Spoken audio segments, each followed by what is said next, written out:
Empezó finalmente ese segundo semestre de crecimiento que dice el gobierno. Hoy la economía está en un momento delicado, con muchos desafíos en la Argentina. Ya a principios del año yo en este mismo programa te decía que no veía posible la recuperación económica en el segundo semestre, sino más bien en la medida que se den algunas políticas, la veo recién en el año 2017 la recuperación. Y esto no por ser algoritmo, sino por las proyecciones que nosotros y sobre las cuales basamos nuestros pronósticos. Por ejemplo, en términos industriales no va a haber una caída de la actividad de un 1,6%, en el mejor de los casos, teniendo en cuenta no solo los problemas internos del país, sino la delicada situación en la que se encuentra Brasil.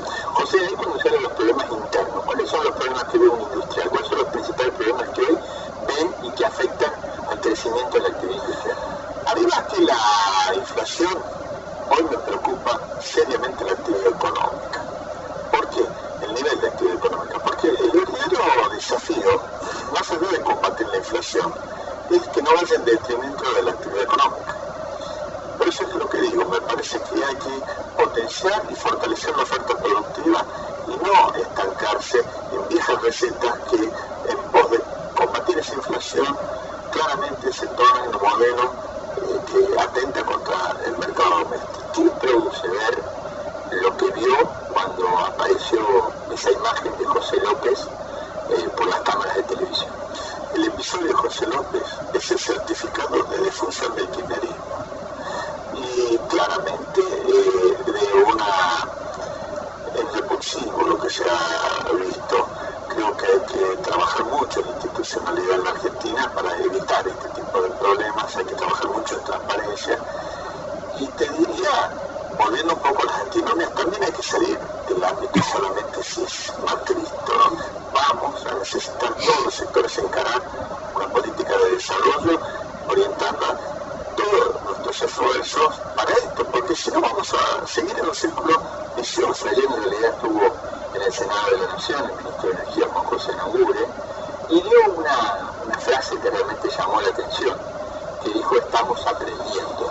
Digo, ¿qué le causa a un empresario escuchar que uno de los hombres más importantes de la política económica, Mauricio Macri, dice que todavía está aprendiendo?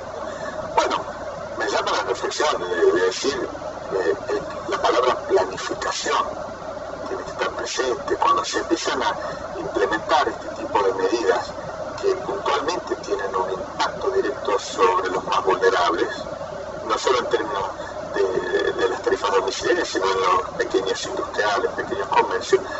Ahí tiene que haber una sensibilidad, y para eso viene un paso previo que es la planificación, porque no se pueden indiscriminadamente establecer estas medidas que después, por más que se empiecen a corregir, siempre hay esta cosa. Esta declaración de alguna envidia de alguna manera por decir uno reconoce de alguna forma que este gobierno no ha planificado, por lo menos en esa área, por lo menos está a la vista. De hecho, en el capítulo tarifas de gas han tenido que rebobinar alguna de estas medidas y ponerle topes, que tampoco es suficiente. En el caso particular de tarifas de gas, y donde hay un importe muy importante en una provincia como es la provincia de Salta, la provincia donde usted es oriundo, digo,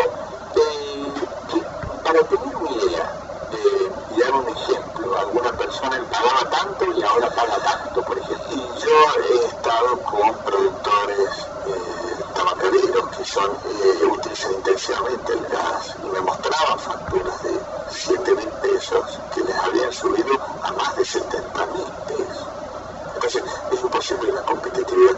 Ojo, y la corrección de estas variables que había que empezar en la Argentina, siempre hemos dicho, o siempre he dicho, que deben tener un cierto grado de tarifa. No es un problema de la capital federal como dice el gobierno. No, por supuesto que no. Fíjate lo que pasó en el sur.